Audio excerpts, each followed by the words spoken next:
Hi hello ನಮಸ್ಕಾರ ಸ್ನೇಹಿತರೆ, ರನ್ನ ಟಿವಿಗೆ ನಿಮ್ಮೆಲ್ಲರಿಗೆ ಸ್ವಾಗತ. ಸದ್ಯ ಕನ್ನಡ ಕಿರುತೆರೆಯ ಅತ್ಯಂತ ಹಳೆಯ ಧಾರಾವಾಹಿ ಎಂದರೆ ಅದು ಸೇವಂತಿ ಧಾರಾವಾಹಿಯಾಗಿದೆ. ಸನ್ ಉದಯ ಟಿವಿಯಲ್ಲಿ ರಾತ್ರಿ 10:30ಕ್ಕೆ ಪ್ರಸಾರವಾಗುತ್ತಿರುವ ಸೇವಂತಿ ಧಾರಾವಾಹಿಯು ಇದೀಗ ತನ್ನ ಕತೆಗೆ ವಿದಾಯವನ್ನು ಹೇಳಿದೆ. ಇದರ ಬಗ್ಗೆ ಇಂದಿನ ವಿಡಿಯೋದಲ್ಲಿ ತೆಗೆದುಕೊಂಡು ಬರೋಣ. ನೀವು ಸಹಿತ ಈ ಧಾರಾವಾಹಿಯನ್ನು ಇಷ್ಟಪಡುವುದಾದರೆ ಈ ವಿಡಿಯೋಗೆ ತಪ್ಪದೇ ಬಂದು ಲೈಕ್ ಮಾಡಿ. ಸತತ 7 ವರ್ಷಗಳ ಕಾಲ ಪ್ರಸಾರವಾಗುತ್ತಿದ್ದ ಸೇವಂತಿ ಧಾರಾವಾಹಿಯು ಇದೀಗ ತನ್ನ ಕತೆಗೆ ವಿದಾಯವನ್ನು ಹೇಳಲಿದೆ.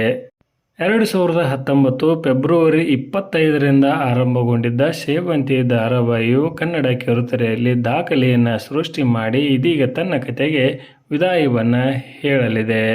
ಜುಲೈ 4ರಂದು ಅಂತಿಮ ಸಂಚಿಕೆಯನ್ನು ಪ್ರಸಾರ ಮಾಡಿ ತನ್ನ ಕತೆಗೆ ವಿದಾಯವನ್ನು ಸೇವಂತಿ ಧಾರಾವಾಹಿಯು ಹೇಳಲಿದ್ದು, ಭಾಗ್ಯವಂತರು ಎಂಬ ಹೊಸ ಧಾರಾವಾಹಿಯು ಸನ್ ಉದಯ ಟಿವಿಯಲ್ಲಿ ಪ್ರಸಾರಗೊಳ್ಳಲಿದೆ. ಹೀಗಾಗಿ ಸೇವಂತಿ ಧಾರಾವಾಹಿಯ ಪ್ರೇಕ್ಷಕರು ಅಂತಿಮ ಸಂಚಿಕೆಗಳನ್ನು ನೋಡಬೇಕಾಗಿದೆ.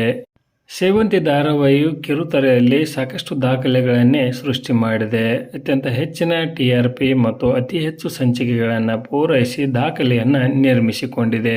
ತನ್ನದೇ ಆದಂಥ ಪ್ರೇಕ್ಷಕರ ವರ್ಗವನ್ನು ನಿರ್ಮಿಸಿಕೊಂಡಿದ್ದ ಈ ಧಾರಾವಾಹಿಯಲ್ಲಿ ಸಾಕಷ್ಟು ಬಾರಿ ನಾಯಕ ನಾಯಕಿಯ ಪಾತ್ರಗಳು ಮತ್ತು ಪೋಷಕ ಪಾತ್ರಗಳು ಸಹಿತ ಬದಲಾವಣೆಯನ್ನು ಕಂಡಿದ್ದವು.